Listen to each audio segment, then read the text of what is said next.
और नवरात्रि में भी देवी की आराधना का एक स्मरण का सुख है महाराज। ज्योत का विधान है, नवरात्रि में देवी की ज्योत लगती है, अखंड ज्योति लगती है, जवारे बुआए जाते हैं, कलश लगता है।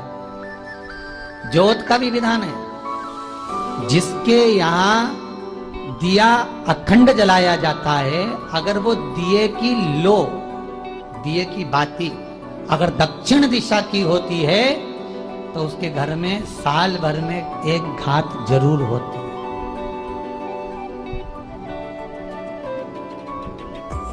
जो दिया अखंड जलता है उसकी बाती का मुख दक्षिण का नहीं होना चाहिए।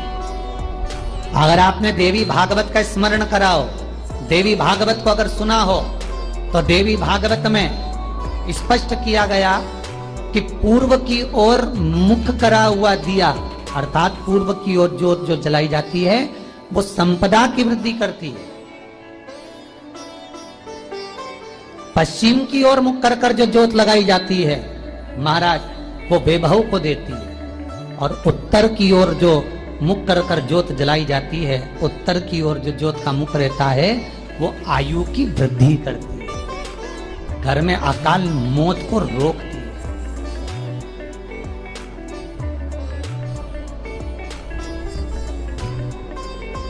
नवरात्रि का जो भाव तत्व है उसको भी अच्छे से समझ लेना।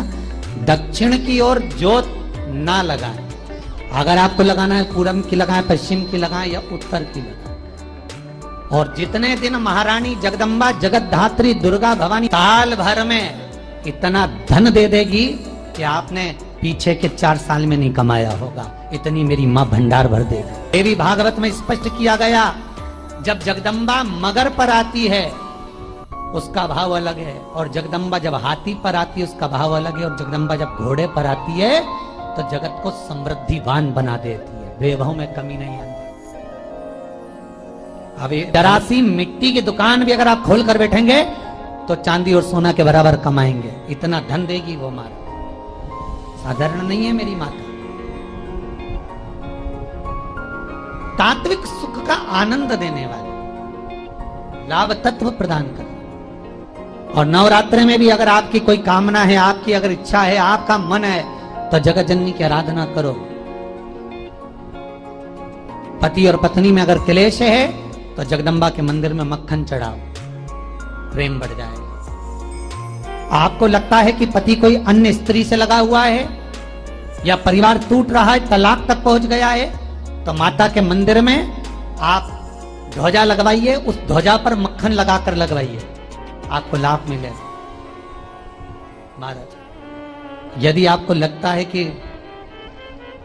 बच्चे बहुत ज्यादा अपशब्द बोल रहे हैं, मुंह चला रहे हैं और प्रेम नहीं रख रहे, तो माता के मंदिर में लाल पुष्प, लाल चंदन और लाल चूड़ी माँ को समर्पित करिए, प्रेम बढ़ेगा। बच्चा कभी आप जी से कम नहीं बोलेगा, प्रेम की भाषा निकलेगी। माँ जगतजननी की आराधना, जगदम्बा की उपासना। नवरात्रि में 9 दिन में से कोई एक दिन ऐसा ले लो जिस दिन कन्याओं का भोजन कराओ, साथ में उनको लाल चुनरी ओढ़ाओ या कोई लाल वस्त्र, लाल पूजन की सामग्री उनको दो, सुख मिलेगा, आनंद।